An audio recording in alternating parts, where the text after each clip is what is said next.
नंदन श्याम सुंदर चलते हुए आ रहे हैं माधवी के पास। माधवी की मति घूम गई है, आधी आधी आ गई और तभी ठाकुर जी वहां पहुंच गए।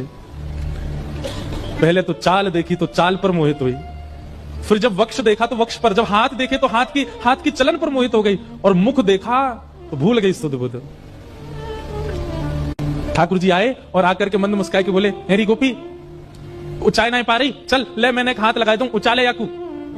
और एक तरफ से माधवी ने मटकी पकड़ी और दूसरी तरफ से ठाकुर जी आकर के नन्हे से गोपाल जी ने जैसे ही हाथ लगाया मटकी उठने लगी।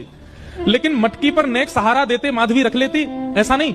ठाकुर जी मटकी उछा के जैसे जैसे मटकी उछ रही है वैसे वैसे ठाकुर जी लंबे होते जा रहे हैं और बिल्कुल माधवी के नेत्रन के सामने आकर के खड़े हैं गए। कटाक्ष नेत्रों के सामने कोई गोपी टिक नहीं पाती और माधवी को ठाकुर जी प्रत्यक्ष देखने सामने खड़े हैं। और वो एक क्षण के लिए जो रूप माधुरी का दर्शन हुआ, वो दर्शन देकर के ठाकुर जी खिलखिल करते हुए भाग गए वहां से।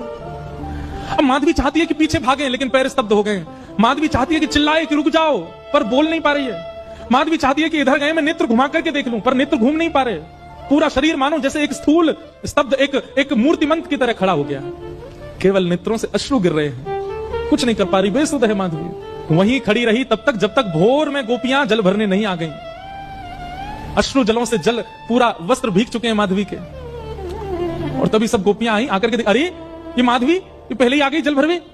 सब ने जाकर के हिलाया, स्पर्श के बाद भी माधवी हिल नहीं पा रही है। बस नेत्र लाल पड़े हैं, अपलक नेत्र हैं और नेत्रों से केवल अश्रु गिर रहे हैं। बोलना चाहती है, कहना चाहती है, चिल्लाना चाहती है, किसी को पकड़ना चाहती है, पर कुछ नहीं कर पा रही है। तभी गोपी गई और जमुना जल लेकर के जैसे ही माधवी के मुख पे छिड़को, माधवी तुरंत सचल जैसी हो गई और धड़ाम से मूर्छित होकर गिरी। गोपियां सब उसके चरण मसलने लगी, हाथ पकड़ने लगी, सिर सहलाने लगी।